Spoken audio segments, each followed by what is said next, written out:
One of the challenges we keep facing within our relationship is our conflicts don't often get resolved soon enough.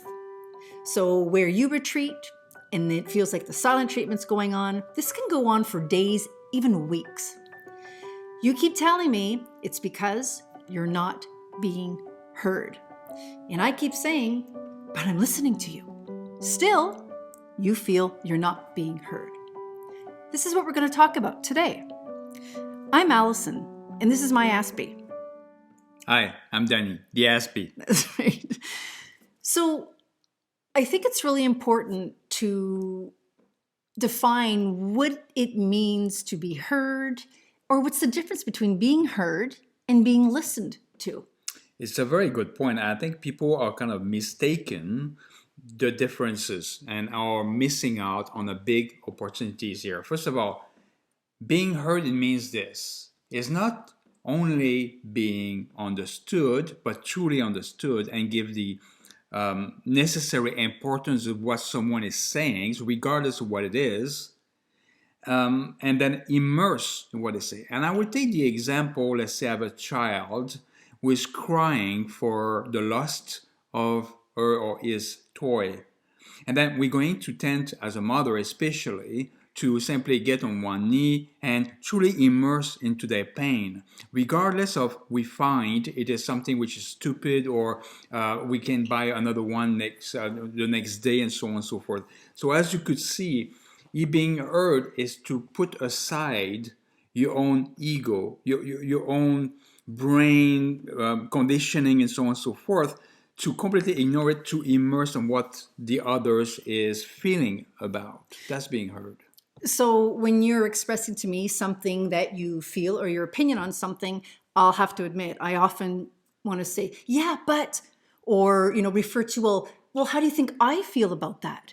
Right? So it always becomes a vicious circle. And I notice the tension builds, and then again, we walk away, things unresolved.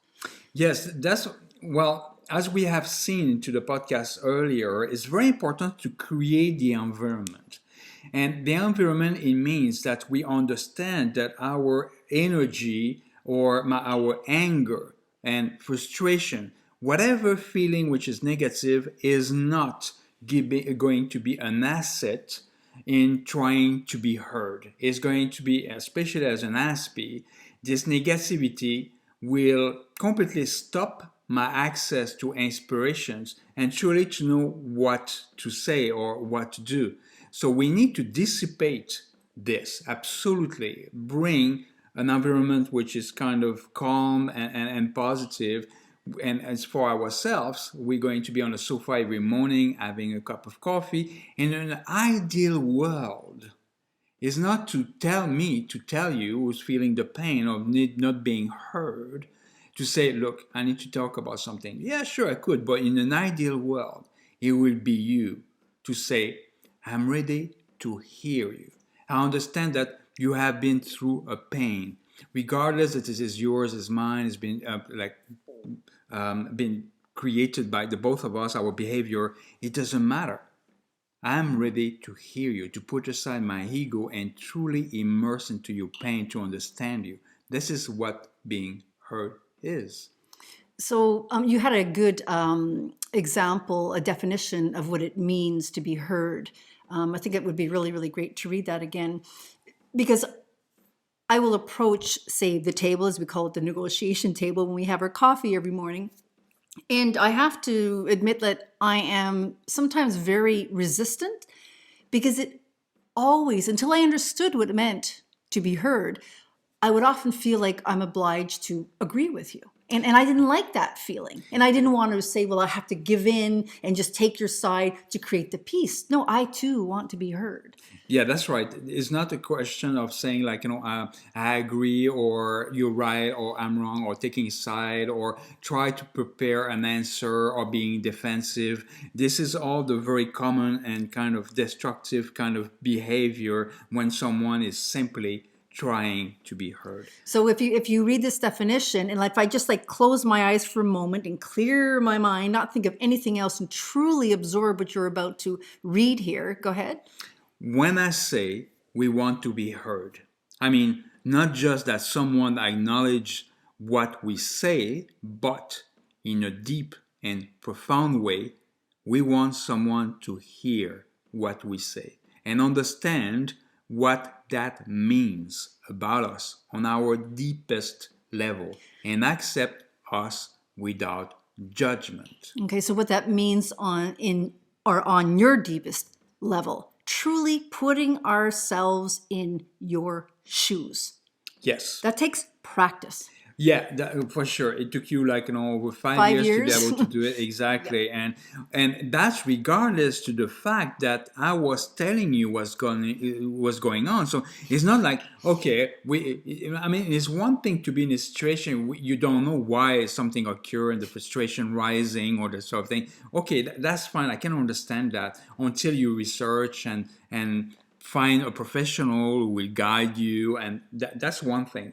But you were well aware of that I said, look, the only reason why we're having those moments of challenges is only, but truly only, because I wasn't getting heard until one day. That's right. Because for me, it was like, yes, I am. I'm hearing you because I can repeat back to you exactly what you said, and even go into confirmation of, so is this what you said to me?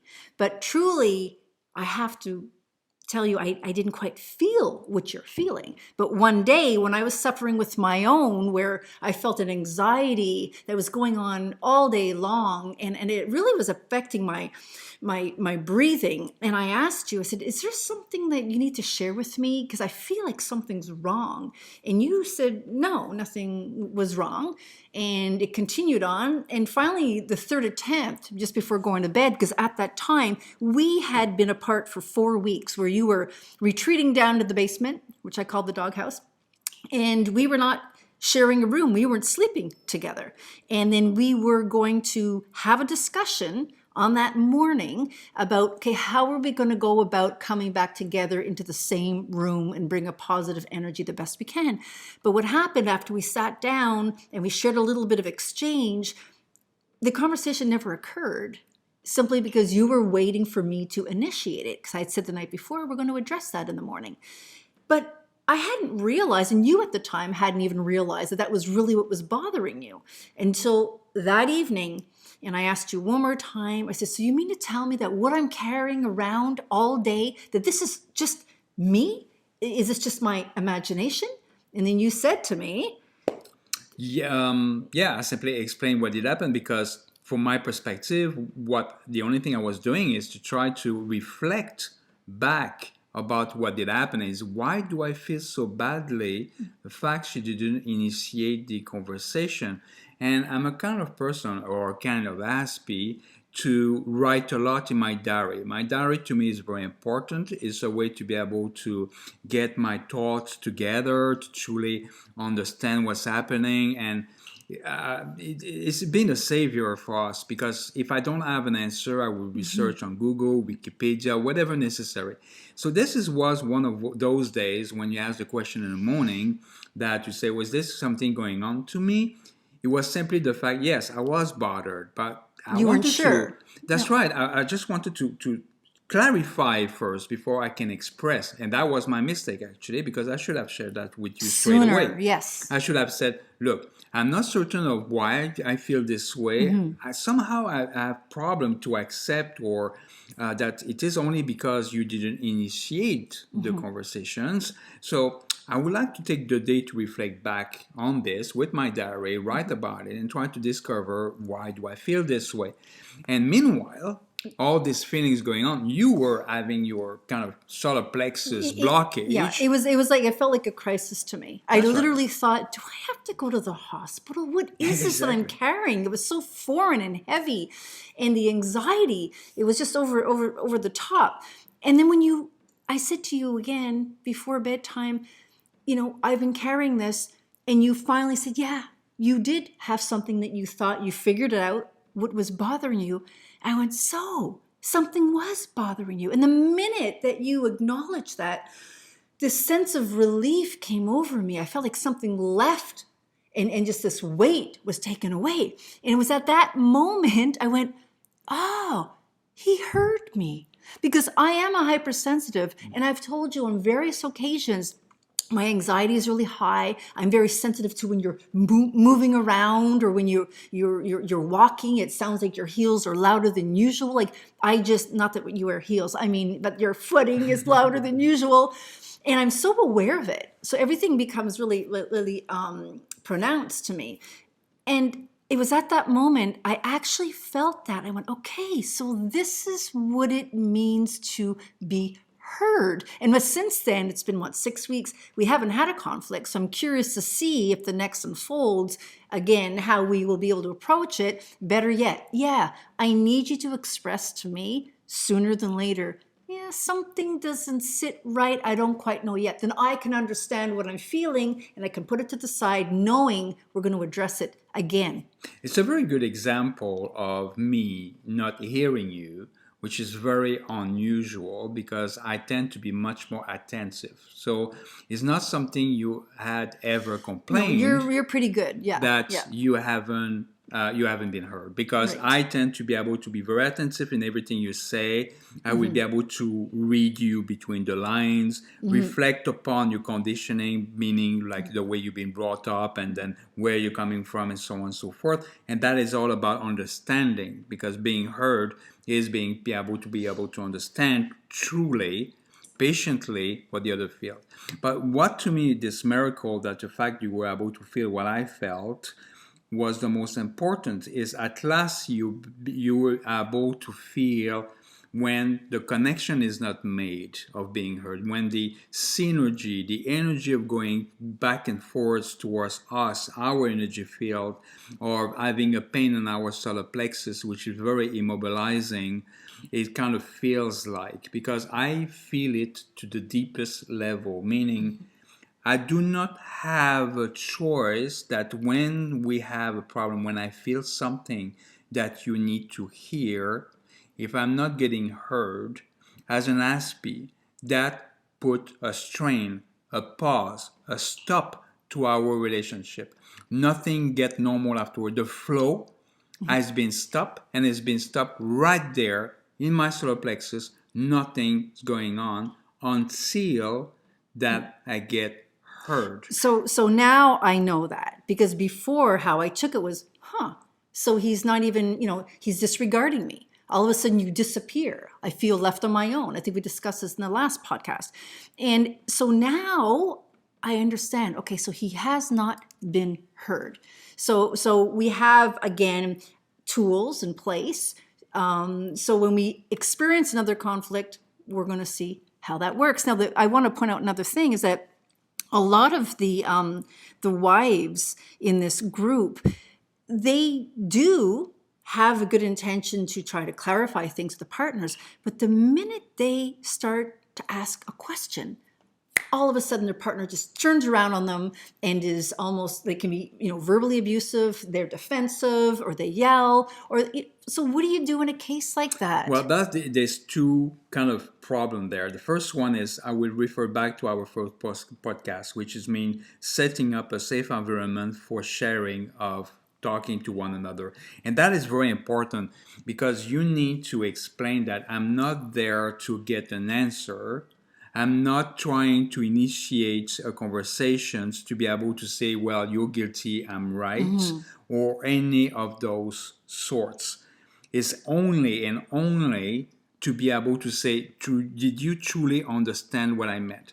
So what I would suggest is this. Do we first of all agree that we love each other, or do we appreciate each other, or this relationship deserves salvation? Are we working in the same direction? Do we agree on that one? And that would be the first thing, because if one doesn't agree with that, well, there you have a There's serious no point. problem. Yeah, No. that's a whole different level, right? So if we agree, so it's very important, first of all, to create a positive environment by what it is that we agree upon. And then let's put aside what we do not agree, and then we come back on this. Okay. And now it's to establish the connections. And the connection is set the environment Right. to be heard. Number one, right? Exactly. Without judgment, as I said earlier, and without having the need to answer anything. It's not a right or wrong problem. It's just like, do you truly understand that? In an ideal world, you will want to be able to have your partner to repeat back in their own words. So in a sense where you say, did you mean that? Well, in those circumstances, this is what you happened, and then you saw it that way, and this is what you felt. Is that what you're saying? Right. And that is a miracle. In itself, it's a miracle because when you do that, and when you repeat back and I really feel it, it's such a beautiful release. It's just, yeah, this is it. You got it. But the opposite is also true. When you repeat it back and, you know what? I don't feel that you have understood. That's happened. That's happened a couple of times. That's right. Yes. And then after that, we say, well, I guess we figure it out at the next challenge. Because inevitably, what you haven't understood will repeat again until you have understood what you have to learn. That's right. Because many times we've sat down and you end up saying the same thing. I do not feel heard. And I go, oh, are we going through this again? Like we already had this conversation last time. But no, there's actually a feeling connected to that. And I know when I deliver and I'm truly, truly hearing you, I can really definitely feel what it is to be in your shoes. Where most of the time, because this has taken a lot of work, 5 years, most of the time, I'm a little focused on, okay, you're going to finish your sentence and I got to remember what it is I want to say. Yeah, that's right. That's a big issue. That's a problem. But first of all, I have to praise your effort because one of the beautiful things you did, and I encourage anyone to find the strength to do that, is regardless of our challenge, every day you were coming into my room downstairs in the basement and try to reinitiate the conversation. And that is not easy because I couldn't do that. So you were the one designated. Thank you, to be able to do that. And that was important. You kept to your role. It's not a win or lose situation here. Is we both agree that we want to have an happy relationship, and that is what it takes. I can't take your place for that. So it was very good. And you started conversation, how are you? And then try to initiate, because it's practice, indeed.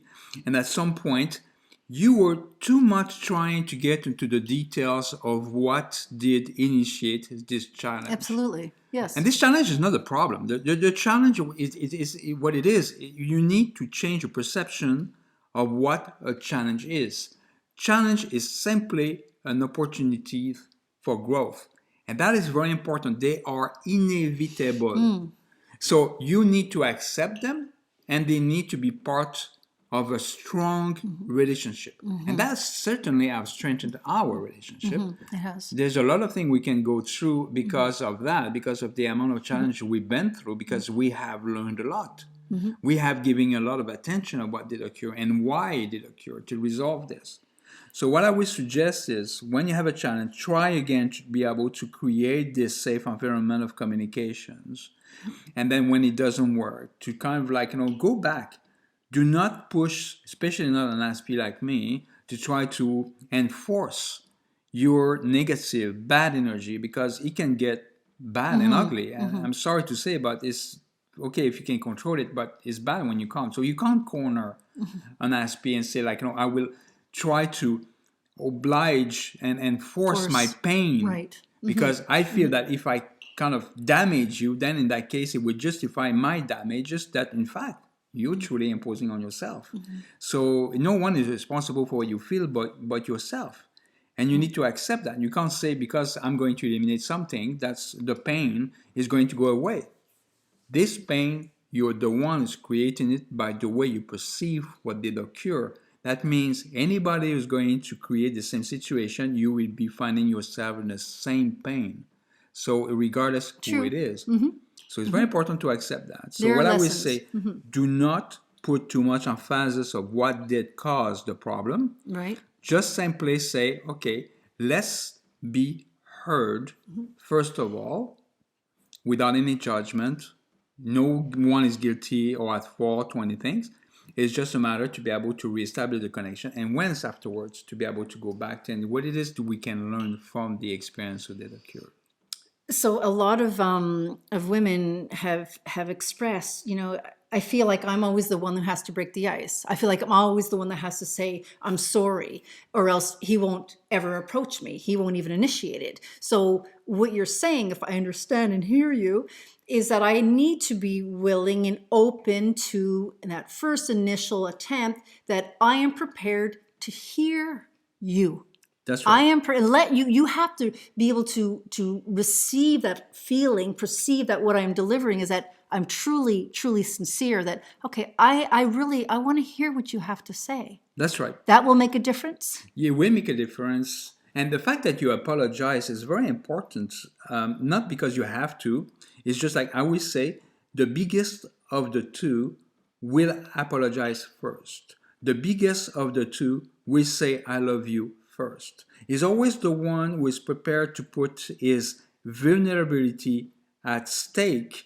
That is the biggest of the two, or the most wisest, or the most. So yes, take courage to do so, but it benefits the most the person who had the courage to do so. So that's apologizes. It doesn't mean I'm right and you're wrong or vice versa. It simply means I'm prepared to put my vulnerability at stake for the sake of our relationship to create a safe environment so we can both be heard. This is what I'm sorry is all about. So if you are the strength or you have the courage to do so, I would suggest that it's a good insight to say, I'm prepared to accept whatever did occur. I may not have been at the best of myself, and there's definitely space for improvement. One thing that you mentioned to me that made sense, and I thought this is another great tool. How do we listen to a friend, not a partner, but when a friend has a concern or an issue and they're talking to us, truly we can feel their pain, right? Because I'm not implicated. That's right. So that was one thing you had suggested. I went, yeah, this could be a really good approach to listening to you without being implicated, in that sense that it's not about me. You're just truly expressing to me how you feel. It's a very good point that it is always easier to listen to your friend pain. So that means hearing your friend's pain or trouble when they're going through a difficult challenge into their own relationship than to try to listen to your own. And that is because there's no resentment which had been built Right. beforehand. So, and there's no kind of negativities and so on. So it's very easy, especially when you know very well each other, what will be the wordings or the gesture was going to trigger something negative into the other. It means you already feel fragile. So that means you will raise your walls of defensiveness because you know the other one has the weapons, right. have the weapons to hurt you in any kind of circumstances. Absolutely. So a trust has to be established that in those circumstances, I will not take this opportunity to hurt you, because if it's truly there's love in this relationship, it's not something someone will want. So it's very important to be able to establish that. Once you know that, in that case, it's just a matter to not let your perception kind of blur the way you're going to communicate with your partner. And I know this is not going to be the same for everybody because we all come from different backgrounds. We're all in this relationship at different stages.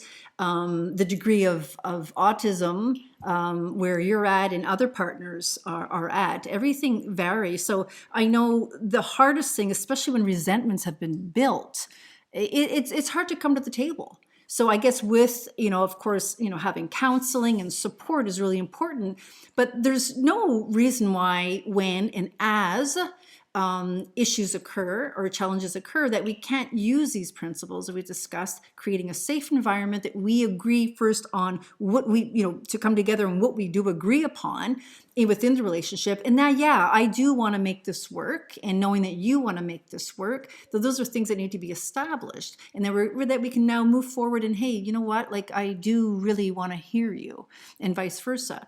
So this is, I mean, I think I'm hoping that this can be helpful for people, and especially if wives can get their partners to have a listen in and maybe make a little difference there. For sure, knowledge is power. We do not stress enough this fact. It's very important to go and acquire knowledge. Knowledge doesn't happen. Knowledge means freedom. That means you understand the way things works, which allow you to be truly be having a fulfilling life. No ignorant people can have a fulfilling life in a society which requires so much knowledge and understanding about what's going on around you. Only darkness will create the negative feeling in you. And there's no way anyone can simply listen to some kind of noise or whatever going on into the dark place and say, I'm feeling comfortable and happy in this situation. And knowledge will be able to be the beam, the lights, it was going to help for yourself, first of all, and in the relationship. So it's very important to go acquire the knowledge and have the will. Establish yes. that, yes, both of us, I think we do need either someone, a professional, who's going to take the time to listen and foresee, look, I feel that in your relationship this is missing or not, or this is what the part you should be working on, or I feel your weakness is going to be your system of communication. I hope this podcast indeed did help to be able to say, okay, I think we need to organize a system of being heard. And there is a difference between being listened to and being heard. There's a huge fundamental difference between the two. And that will be very helpful for everyone to understand and implement and practice. You took 5 years to get it until you really felt what it is to have your solar plexus. And as an Aspie, I do not have a choice because I don't know about the other Aspie, maybe we could share this aspect, but in my case, if I'm not being heard, we're going to drag this for 3 days. That was our average before. Our average is 3 days, and then the longest has been a month. That's right. Yeah. Until I get heard. It's no pain being heard because it's not you to agree with me. It's not nothing to do with that. It's simply for me to release the information I've meant to share with you. And if I do not do that, it will simply reside as resentment to be built. And that I do not want this. This is completely against my philosophy or anything that could be constructive into our relationship.